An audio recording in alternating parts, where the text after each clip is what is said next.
Hey everyone, Andrew back again and welcome to another video, and for today's video I'm here to talk about some underrated thrash metal.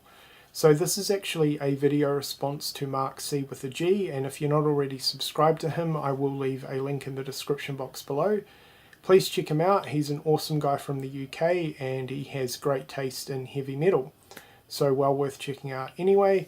He recently uploaded a video where he talked about some underrated thrash bands slash albums from the 80s, and I'm here to do the same. So Marc mentioned a lot of bands that I consider to be underrated, a lot of albums, and I thought this was a great idea and wanted to do a video response because I think a lot of bands, especially in terms of thrash, often get overlooked next to some of the more popular stuff, and there's a lot more in terms of thrash metal other than just the really popular well-known bands. So yeah, I wanted to shine some spotlight on some of the albums and bands I consider to be underrated. So yeah, with that being said, let's get straight into it. So I'm going to start with a heavy hitter, and I was kind of debating whether I should even include these guys, but I'm going to, and that is Tankard with the debut album Zombie Attack. I've decided to include these guys for the reason that I do consider them to be underrated, but especially considering the length of time these guys have been around. They're still around and they have been since the 80s, and also their large discography. I think the reason these guys often get overlooked is the fact that their lyrics are kind of on the silly side, and there's no arguing there, they certainly are. They're very beer slash party style lyrics. I don't have an issue with that. I think they're a lot of fun, and in terms of thrash sound, drumming and guitar riffs and stuff like that, absolutely killer stuff. So that's Tankard, and the album is Zombie Attack. The next album that I'm wanting to talk about is one that I do see off and on, but I do consider them to be, or I do consider this album to be pretty underrated, especially because the album, in my opinion, is such high quality, and that's Vio-Lence, Eternal Nightmare. This is relentless. This is really hard-hitting stuff from start to finish, and it's phenomenal. Next up is a band that I rarely hear anyone ever mention, and I don't know why, because they are really, really good, and that's Holy Terror. The two albums I'm going to mention are Terror in Submission and Mind Wars. There's not really a lot to say about these guys. They have a very traditional thrash sound, but if you've never heard of them before, I definitely highly recommend them. So that's Holy Terror.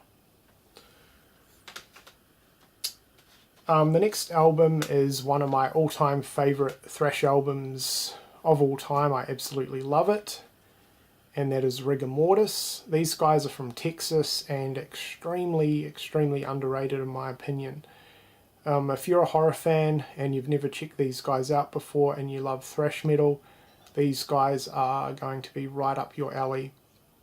Lyrically and in terms of influence, they have a lot of horror elements included in pretty much every song, and just absolutely killer thrash at the same time. So that's Rigor Mortis, and this is their debut album.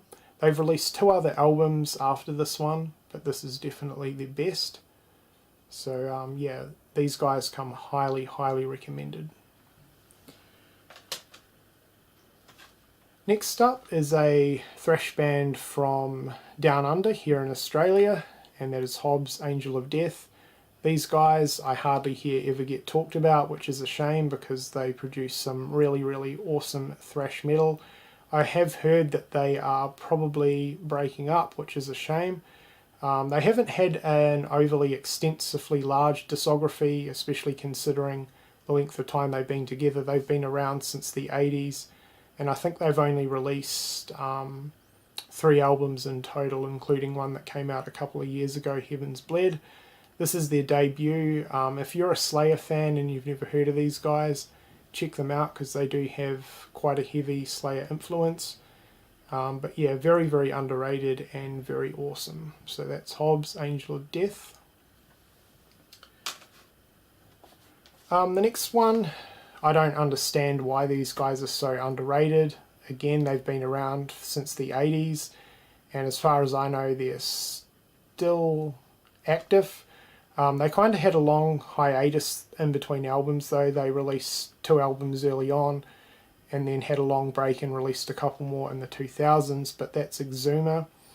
I don't get why these guys are so underrated, because I think they are absolutely awesome.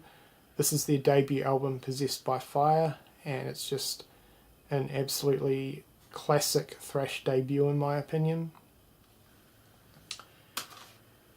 And last, but certainly not least, is Hallows Eve. Now, I was kind of unsure whether I should include them in a thrash list, because they do have a lot of other metal influence throughout their albums, and some could argue that they're not really 100% thrash metal, and I probably couldn't really argue with that, because their sound is pretty different and interesting, especially next to a lot of other thrash metal out there. They do have a lot of influences from other metal genres, but I still consider them thrash metal and very, very interesting, because their sound is so unique and different, which I like. But yeah, these guys again hardly ever get mentioned, and I don't know why, because they are really, really awesome. Their 2 albums on this particular set are Tales of Terror and Death and Insanity, which are both really, really good. And like Rigor Mortis, they have quite a bit of horror influence throughout their music as well. So there's Hallows Eve. Alrighty, so there you go guys, that was my response to Marc. Just me talking about some underrated thrash metal albums and bands from the 80s. So if you're not subscribed to Marc, I will leave his link in the description box. Please check him out. Great YouTuber, and he has a great taste in heavy metal, so well worth subscribing to.